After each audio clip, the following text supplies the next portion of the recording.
آج 15 مئی کو JUI یعنی جمعیت علماء اسلام نے سپریم کورٹ کے خلاف احتجاج کا اعلان کیا تھا، اور آج ہزاروں کی تعداد میں JUI کے کارکن اور انصار الاسلام جو ان کی تنظیم ہے اس کے کارکن اکٹھے ہوئے، اور اسلام آباد میں وہ ریڈ زون کی طرف انہوں نے مارچ کیا۔ اور ریڈ زون سے پہلے اسلام آباد سرینا ہوٹل کے پاس جو گیٹ ہے اس کو زبردستی کھول کے کنسٹیٹیوشن ایونیو میں یہ لوگ داخل ہوئے، اور وہاں سے ہوتے ہوئے یہ سپریم کورٹ کے سامنے جا کر رکے۔ سپریم کورٹ کے مین گیٹ کے سامنے انہوں نے اپنا کنٹینر کھڑا کیا، اور وہاں پہ ان کے جو لیڈرز ہیں انہوں نے خطاب کیا اور سپریم کورٹ کے حالیہ فیصلوں کے اوپر تنقید کی، اور انہوں نے الزام لگایا کہ سپریم کورٹ جو ہے وہ PTI کو سپورٹ کر رہی ہے۔ آپ کو یاد ہوگا کہ سپریم کورٹ نے یہ کہا تھا کہ حکومت 14 مئی کو پنجاب اسمبلی کے الیکشن منعقد کرائے، اور گزشتہ روز 14 مئی تھی اور گورنمنٹ نے یہ الیکشن نہیں کروائے، اور اس الیکشن نہ کروانے کی وجہ سے چونکہ سپریم کورٹ کے حکم کی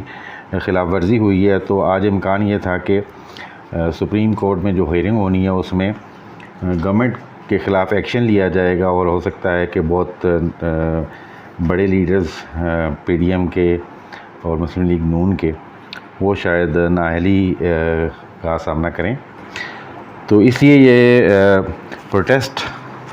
یہاں پہ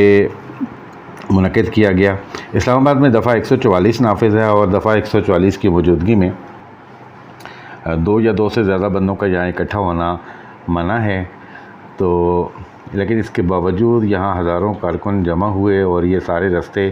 ان کو کسی نے نہیں روکا۔ پولیس، فوج اور رینجرز کی بڑی تعداد موجود تھی، لیکن انہوں نے نہ صرف ان کو روکا نہیں بلکہ ان کو ویلکم کیا۔ اور اس کے بعد مسلم لیگ نون کے کارکنوں کی اور ان کے لیڈرز کی تعداد بھی یہاں موجود تھی، اور پیپلز پارٹی کے لوگوں نے بھی اس میں شرکت کی۔ مسلم لیگ نون کی رہنما مریم نواز صاحبہ نے خطاب کرتے ہوئے کہا کہ PDM سپریم کورٹ کے سامنے احتجاج نہیں کرنا چاہ رہی تھی، لیکن حالیہ فیصلوں کی وجہ سے انہیں یہ احتجاج کرنا پڑا۔ انہوں نے مزید کہا کہ ملک کی ترقی اور تنزلی کا انحصار اس عمارت پر منحصر ہے، یعنی سپریم کورٹ کی عمارت پر۔ عدلیہ کے فیصلے ملک کی تباہی کے ذمہ دار ہیں، انہوں نے الزام لگایا۔ انہوں نے کچھ ججوں پر الزام لگایا کہ وہ PTI کے رہنما عمران خان کو سہولت فراہم کر رہے ہیں۔ انہوں نے چیف جسٹس سے مخاطب ہو کر کہا کہ عوام کا سمندر دیکھ کر کیا آپ خوش ہیں، اور اس طرح کی تقاریر کی گئی۔ مولانا فضل الرحمان نے بھی اپنی تقریر میں چیف جسٹس اور سپریم کورٹ کے اوپر تنقید کی، اور امکان یہ تھا کہ یہ لوگ یہاں سٹ ان کریں گے یعنی دھرنا دیں گے، لیکن ابھی بھی خبر یہ ملی ہے کہ شاید اس دھرنے کو ابھی ختم کرنے کا اعلان کیا گیا ہے۔ یہ تاریخ کا ایک بہت دلچسپ مرحلہ ہے جس میں سپریم کورٹ جو ملک کی سب سے بڑی عدلیہ ہے